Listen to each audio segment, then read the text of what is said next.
بسم اللہ الرحمن الرحیم۔ السلام علیکم ورحمۃ اللہ وبرکاتہ۔ جماعت اسلامی ہند کی مرکزی مجلس شورا منعقدہ 2 اور 3 جون 2021 کی منظور شدہ قراردادیں پیش خدمت ہیں۔ اسرائیل کی تازہ جارحیت اور مسئلہ فلسطین۔ جماعت اسلامی ہند کی مرکزی مجلس شورا کا احساس ہے کہ مشرقی یروشلم اور غزہ پٹی پر تازہ اسرائیلی جارحیت نے ایک بار پھر دنیا کو مسئلہ فلسطین اور اس کے مستقل و پائیدار حل کی ضرورت کی طرف متوجہ کر دیا ہے۔ امن عالم اور مظلوم فلسطینیوں کو انصاف دلانے کا اولین تقاضا ہے کہ دہائیوں پر محیط اس پیچیدہ مسئلے کا جلد از جلد پائیدار و منصفانہ حل نکالا جائے۔ مجلس شورا محسوس کرتی ہے کہ رمضان المبارک کے آخری عشرے میں مسجد اقصی میں عبادت میں مصروف نہتے فلسطینی مرد و خواتین کو اسرائیلی فوجیوں کے ذریعے جارحیت کا نشانہ بنانا، شیخ جرح اور مشرقی یروشلم و مغربی کنارے کی فلسطینی بستیوں کو جبراً خالی کرا کر نئی یہودی بستیاں آباد کرنا اور اس پر احتجاج کرنے والوں کو زد و کوب کا نشانہ بنانا وہ عوامل تھے جس نے حماس کو جوابی کارروائی پر مجبور کیا۔ مجلس شورا کا احساس ہے کہ 11 دنوں کی اسرائیلی جارحیت نے اس پیچیدہ مسئلے کو دنیا کی توجہ کا مرکز بنا دیا ہے۔ ایک بار پھر اسرائیل کے توسیع پسندانہ عزائم، فلسطینی زمینوں پر ناجائز قبضہ اور غیرقانونی یہودی بستیوں کی آباد کاری، مشرقی یروشلم اور مسجد اقصی کی موجودہ کیفیت اسٹیٹس کو تبدیل کرنے کی لگاتار غیر قانونی کوششیں بے نقاب ہو کر دنیا کے سامنے آ گئیں۔ ہم یہ بھی محسوس کرتے ہیں کہ اس صورتحال نے عالمی رائے عامہ پر گہرا اثر ڈالا ہے اور دنیا میں اسرائیل کے مظالم کے خلاف اور فلسطین کی آزادی اور فلسطینیوں کے حقوق کے حق میں تیزی سے رائے عامہ بدل رہی ہے۔ ایک خوشائن پہلو یہ بھی ہے کہ اقوام متحدہ کی ہیومن رائٹس کونسل نے اکثریتی قرارداد کے ذریعے اسرائیلی جنگی جرائم کا جائزہ لینے کے لیے ایک تحقیقاتی کمیشن قائم کرنے کا فیصلہ کیا۔ اجلاس مطالبہ کرتا ہے کہ یہ کمیشن ہر قسم کے دباؤ سے آزاد ہو کر اسرائیل کے جنگی جرائم کی تحقیق کرے اور اسرائیلی سیاستدانوں اور فوجی قائدین پر جنگی جرائم کے مقدمات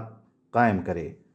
شورا کا احساس ہے کہ فلسطینیوں کی جرأت مندانہ دفاعی کارروائی نے نہ صرف اسرائیل کے ناپاک عزائم کو لگام دی ہے بلکہ اس احساس کو بھی پاش کر دیا کہ اسرائیل ناقابل تسخیر ہے۔ ہم اہل فلسطین کو اس پر مبارکباد پیش کرتے ہیں اور امید کرتے ہیں کہ حالیہ واقعات ان کی آزادی کی منزل کو قریب کرنے کا ذریعہ بنیں گے۔ مرکزی مجلس شورا اس پورے مسئلے میں اکثر اسلامی و عرب ممالک کی خاموشی اور بے عملی کو بڑی تشویش کی نگاہ سے دیکھتی ہے اور مطالبہ کرتی ہے کہ وہ نہ صرف غزہ کی تعمیر نو میں دل کھول کر حصہ لیں بلکہ اس مسئلے کے منصفانہ حل کے لیے اسرائیل اور بین الاقوامی اداروں اور ممالک پر دباؤ بھی بنائیں۔ مرکزی مجلس شورا کا یہ اجلاس اپنے اس دیرینہ موقف کا اعادہ کرتا ہے کہ مسئلہ فلسطین کے حل کے لیے وقتی جنگ بندیاں اور مذمتی قراردادیں کافی نہیں ہیں بلکہ اقوام عالم کو متحد ہو کر فلسطین کی آزاد خود مختار ریاست کو بحال کرنے اور اسے صہیونیوں کی ہر قسم کی مداخلت سے محفوظ رکھنے کا مستقل انتظام کرنا چاہیے۔ فلسطینی مہاجروں اور پناہ گزینوں کو وطن واپسی اور چھینی گئی زمینوں کو حاصل کرنے کا بنیادی حق دلانا چاہیے اور اس مقصد کے لیے اسرائیل کے خلاف وہ ساری کارروائیاں ہونی چاہیے جن کی اقوام متحدہ کا چارٹر ظالم اور قانون شکن ملکوں کے خلاف اجازت دیتا ہے۔ اس واقعے کا ایک خوشگوار پہلو یہ بھی ہے کہ اقوام متحدہ کی جنرل اسمبلی میں ہمارے ملک نے اپنے دیرینہ موقف کا اعادہ کرتے ہوئے فلسطینیوں کے لیے مکمل تائید کا اعلان کیا۔ اس مسئلے کے پائیدار و منصفانہ حل کی تائید بھی کی، نیز یہ انتباہ بھی دیا کہ علاقے کی حیثیت کو ایک طرفہ طور پر تبدیل کر کے عدم توازن نہ پیدا کیا جائے۔ ہم اس اعلان کا خیر مقدم کرتے ہیں اور امید کرتے ہیں کہ ہمارا ملک ہندوستان مسئلے کے پائیدار حل کے لیے سرگرم رول ادا کرے گا اور استعمار، غلامی و استحصال کے خلاف اپنے دیرینہ موقف کا لحاظ رکھتے ہوئے فلسطین کے مظلوم عوام کو ان کے جائز حقوق دلانے کے لیے اپنے عالمی اثر و رسوخ کا بھرپور استعمال کرے گا۔ مرکزی مجلس شورا اپنے ملک کے ارباب حل و عقد و سول سوسائٹی کو بھی آواز دیتی ہے کہ وہ مظلوم فلسطینیوں کے جائز حقوق کے لیے آواز بلند کریں۔ جماعت اسلامی ہند کی مرکزی مجلس شورا کا یہ اجلاس ہندوستان کی موجودہ سیاسی، سماجی، معاشی اور امن و امان کی صورتحال پر تشویش کا اظہار کرتا ہے۔ اجلاس محسوس کرتا ہے کہ گزشتہ چند سالوں سے ہمارے ملک میں جس تیزی کے ساتھ غربت و بے روزگاری، مذہبی منافرت، مطلق العنانیت، عدم شفافیت اور لاقانونیت کا اضافہ ہوا ہے، وہ ملک کے تمام سنجیدہ شہریوں کے لیے لمحہ فکر ہے۔ خاص طور پر ہندوستان کی سب سے بڑی ریاست اتر پردیش کی صورتحال اس معاملے میں سب سے زیادہ تشویشناک ہے۔ وہاں ایک طرف تو صوبائی حکومت کی نااہلی کے سبب ریاست کے تمام شعبے انتظامی اور بدحالی کا شکار ہیں، عوام غربت اور بے روزگاری سے پریشان ہیں، اور دوسری جانب سیاسی مخالفین اور حکومت کے خلاف اٹھنے والی آوازوں کا گلا گھونٹنے کے لیے ہر قسم کے ہتھ کنڈے استعمال کیے جا رہے ہیں۔ لوگوں پر ملک سے غداری کے مقدمات درج ہو رہے ہیں، انکاؤنٹر کے نام پر سیاسی قتل کا بازار گرم ہے، شکایت کرنے والوں کو جائیدادوں کی ضبطی کی دھمکیاں دی جا رہی ہیں، غرض پوری ریاست ایک طرح سے افراتفری کا شکار ہو چکی ہے۔ گروہی تشدد اور موب لنچنگ کے واقعات میں پھر ایک بار اچانک اضافے سے واضح ہوتا ہے کہ ناپاک سیاسی مقاصد کے لیے قتل و غارت گری کے رجحانات پر قابو نہیں پایا جا سکا ہے۔ مجلس شورا کا اجلاس اس امر پر بھی اپنی تشویش کا اظہار کرتا ہے کہ موجودہ مرکزی حکومت نے election commission, reserve bank, enforcement directorate اور CBI جیسے اہم اور باوقار آئینی اداروں کے علاوہ جمہوریت کے بنیادی ستونوں، مقننہ، انتظامیہ اور عدلیہ کو بھی اپنے سیاسی مقاصد کی تکمیل کے لیے استعمال کر کے ان کی خود مختاری اور سالمیت پر کاری ضرب لگائی ہے۔ مجلس شورا کا یہ بھی احساس ہے کہ اس صورتحال میں ملکی ذرائع ابلاغ کے بڑے حصے نے بھی انتہائی غیر ذمہ دارانہ طرز عمل کا مظاہرہ کیا ہے، عوام کے مسائل کو منظر عام پر لانے، حکومت کی غلطیوں اور خامیوں کی نشاندہی کر کے ان کی اصلاح کرنے اور عوام کے جذبات کی ترجمانی کرنے کے بجائے وہ پوری طرح حکومت کی مدح سرائی میں مصروف ہو کر سرکاری ترجمان کی صورت اختیار کر رہے ہیں۔ مجلس شورا کا احساس ہے کہ اس وقت ملک کی معیشت اپنی تباہی کے دہانے پر کھڑی ہے۔ قومی پیداوار کی تیز رفتار گراوٹ اور اس کے نتیجے میں بے روزگاری کی شرح نے اب انتہائی تشویشناک رخ اختیار کر لیا ہے۔ دوسری طرف مہنگائی اپنے شباب پر ہے، اشیاء ضروریہ کی قیمتیں آسمان سے باتیں کر رہی ہیں، پیٹرول کی قیمت بڑھتے بڑھتے 100 روپے اور خوردنی تیل کی قیمت 200 روپے فی لیٹر سے پار ہو گئی ہے۔ نوٹ بندی اور GST کے سبب معیشت کی جو کمر ٹوٹی تھی، اسے عالمی وبا کے دوران کی بد انتظامیوں، لاک ڈاؤن کی سختیوں، مہاجر مزدوروں اور دیگر تباہ حال لوگوں سے مکمل لاپرواہی اور دیگر تباہ کن معاشی و سیاسی پالیسیوں نے اسے پوری طرح تباہی سے دوچار کر دیا ہے۔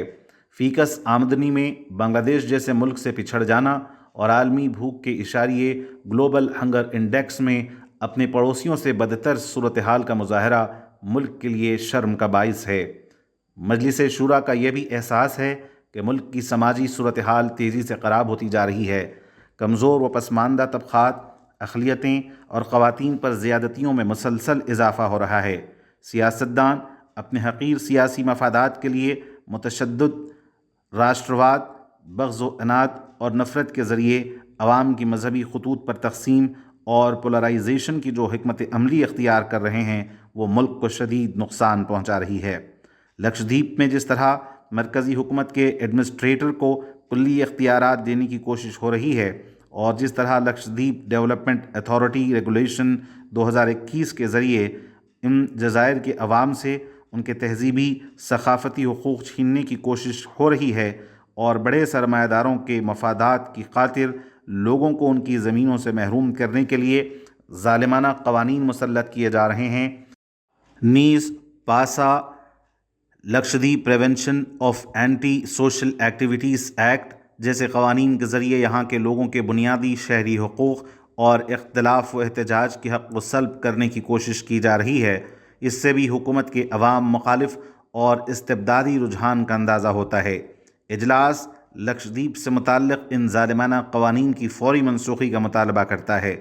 جماعت اسلامی ہند کی مرکزی مجلس شورا اس مجموعی صورتحال کو ملکی استحکام و سالمیت، امن و امان کی بقا، فرقہ وارانہ ہم آہنگی اور ملک کی ترقی کے لیے نقصان دہ سمجھتی ہے اور حکومت سے مطالبہ کرتی ہے کہ وہ اپنے طرز عمل کو تبدیل کرے، سیاسی مفادات اور گروہی و فرقہ وارانہ مفادات سے اوپر اٹھ کر ملک کو درپیش حقیقی مسائل پر توجہات کو مرکوز کرے، حزب اختلاف کی جماعتوں، سول سوسائٹی کی تحریکوں اور سماجی تنظیموں و ماہرین کو ساتھ لے کر ایک ایسی قومی پالیسی وضع کرے جس سے ملک میں امن و امان، معاشی آسودگی، فلاح و بہبود اور ایک منصفانہ نظام کی راہ ہموار ہو سکے۔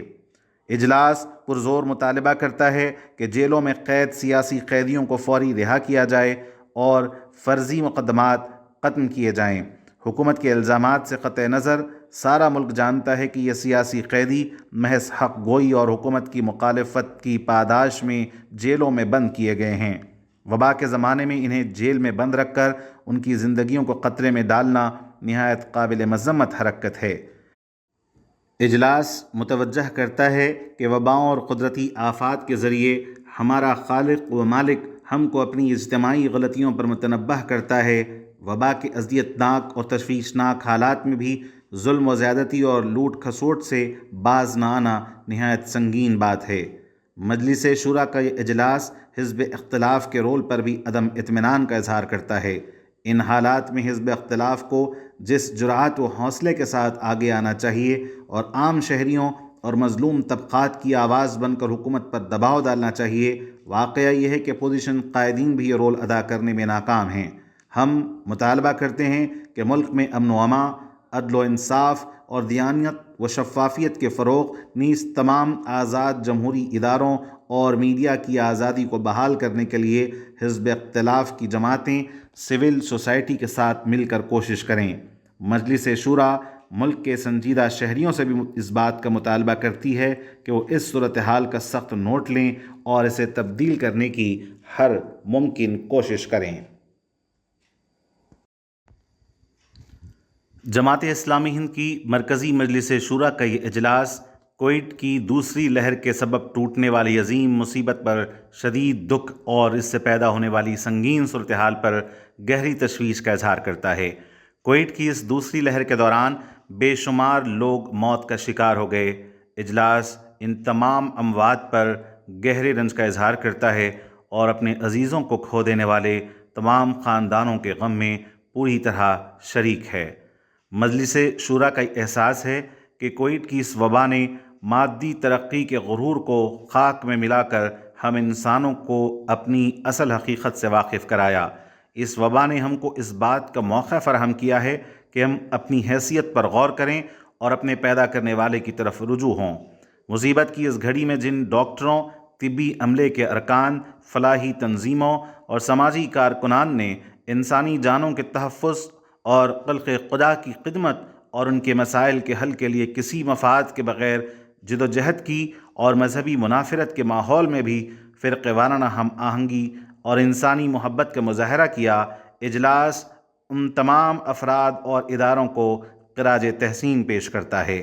اجلاس اہل ملک کو متوجہ کرتا ہے کہ اس وبائی صورتحال نے ملک میں لوگوں کی اخلاقی صورتحال کو سمجھنے کا بھی موقع فراہم کیا۔ وبا کے دوران بعض کارپوریٹ اسپتالوں کے مالکین نے جس طرح مجبور مریضوں کا مالی استحصال کیا، جس طرح دواؤں اور طبی وسائل کی تجارت کو فوری کمائی کا ذریعہ بنایا گیا، کالا بازاری کی گئی، بلکہ جعلی دواؤں کو فروخت کرنے کی کوششیں ہوئیں، سیاست دانوں کی جانب سے تک اسپتال کے بستروں کی کالا بازاری کی کوششیں ہوئیں، یہ سب واقعات نہایت تشویشناک ہیں اور ملک کی ابتر اخلاقی صورتحال کو ظاہر کرتے ہیں۔ خونی رشتوں سے لا تعلقی اور انسانی نعشوں کی بے حرمتی کے تکلیف دہ مناظر نے بنیادی انسانی اخلاقیات کے حوالے سے ملک کی صورتحال کو جس طرح واشگاف کیا ہے وہ پورے سماج کے لیے لمحہ فکر ہے۔ اجلاس کا یہ احساس ہے کہ اس وبا کے دوران مذہبی میلوں کے انعقاد اور سیاسی سرگرمیوں کی انجام دہی کے لیے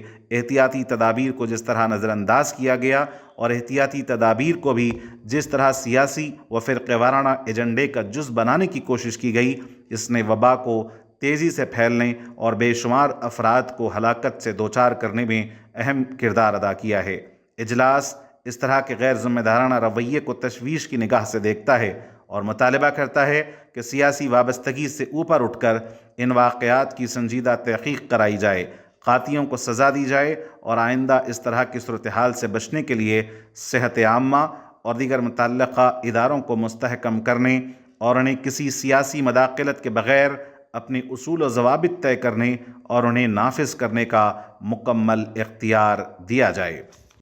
اجلاس محسوس کرتا ہے کہ وبا کے دوران کئی ریاستوں میں جس طرح سے مناسب توجہ اور منصوبہ بندی کا فقدان، اسپتالوں کی کمی، موجود اسپتالوں میں ضروری طبی سہولتوں کا فقدان، دواؤں کی کمی، آکسیجن کی قلت کا بحران وغیرہ دیکھنے میں آیا، اس سے ہمارا نہایت کمزور نظام صحت پھر ایک بار بے نقاب ہوا ہے۔ نجی اسپتالوں کی لوٹ کھسوٹ، ضروری دواؤں اور آکسیجن کی کالا بازاری کو روکنے میں ناکامی سے نظام صحت میں مناسب ضوابط ریگولیشن کی کمی کا احساس بھی ہوا ہے۔ یہ اجلاس مرکزی اور ریاستی حکومتوں سے مطالبہ کرتا ہے کہ وہ ترجیحی طور پر نظام صحت اور طب و صحت سے متعلق انفراسٹرکچر کی بہتری کے لیے فوری اور تیز رفتار اقدامات کریں۔ اجلاس کا یہ احساس ہے کہ اس وبائی صورتحال نے ملکی معیشت کو بھی بری طرح متاثر کیا ہے۔ وبا پر قابو پانے کے لیے حکومت کی جانب سے لگائی جانے والی پابندیوں اور غیر منصوبہ بند لاک ڈاؤن نے معیشت کے ڈھانچے کو شدید نقصان پہنچایا ہے۔ مرکزی حکومت کی غلط معاشی پالیسیوں کے سبب ملکی معیشت پہلے ہی سے شدید بحران کا شکار تھی اور اس لاک ڈاؤن نے تو اس کی کمر توڑ کر رکھ دی ہے۔ درمیانی اور چھوٹے پیمانے کی ہزاروں صنعتیں دم توڑ چکی ہیں جن سے لاکھوں لوگوں کا روزگار وابستہ تھا۔ اجلاس حکومت سے مطالبہ کرتا ہے کہ ملکی معیشت، خاص طور پر درمیانی و چھوٹے پیمانے کی صنعتوں اور تجارتوں کو دوبارہ مستحکم ہونے اور اپنے پیروں پر کھڑا ہونے کے لیے بلا سودی قرضوں کی فراہمی جیسے خصوصی اقدامات کیے جائیں، اور اس دوران بے روزگار ہونے والوں کو حکومت کم از کم 1 سال ماہانہ وظائف جاری کرے۔ اجلاس کا یہ بھی مطالبہ ہے کہ وبا سے مرنے والوں کی بیواؤں اور یتیموں کی ذمہ داری حکومت اپنے سر لے، یتیم بچوں کی مفت تعلیم کا انتظام کرے اور خاندان کے کسی فرد کو روزگار فراہم کیا جائے۔ کووڈ کی تیسری لہر کا بھی انتباہ دیا جا رہا ہے۔ اجلاس کا مطالبہ ہے کہ حکومت اس تیسری لہر سے نمٹنے کی قبل از وقت مناسب اور ضروری تیاری کرے تاکہ عوام کو کسی بڑی مصیبت سے بچایا جا سکے اور زیادہ سے زیادہ انسانی جانوں کی حفاظت ہو سکے۔ اس کے علاوہ مرض سے بچاؤ کے لیے حکومت تمام شہریوں کو مفت ویکسین فراہم کرے، ویکسین کی قلت کے مسئلے پر قابو پائے اور ایسے اقدامات کرے کہ سب کو ویکسین کی فراہمی ممکن ہو سکے۔ یہ اجلاس عوام سے بھی مطالبہ کرتا ہے کہ وہ ویکسین کے بشمول تمام احتیاطی تدابیر کو اختیار کرتے ہوئے اپنے آپ کو اور اپنے اہل خاندان کو اس وبائی مرض سے بچانے کی ہر ممکن کوشش کریں اور خوف و دہشت کا شکار ہوئے بغیر دوسرے انسانوں کی خدمت اور انسانی جانوں کی حفاظت میں اپنا رول ادا کریں۔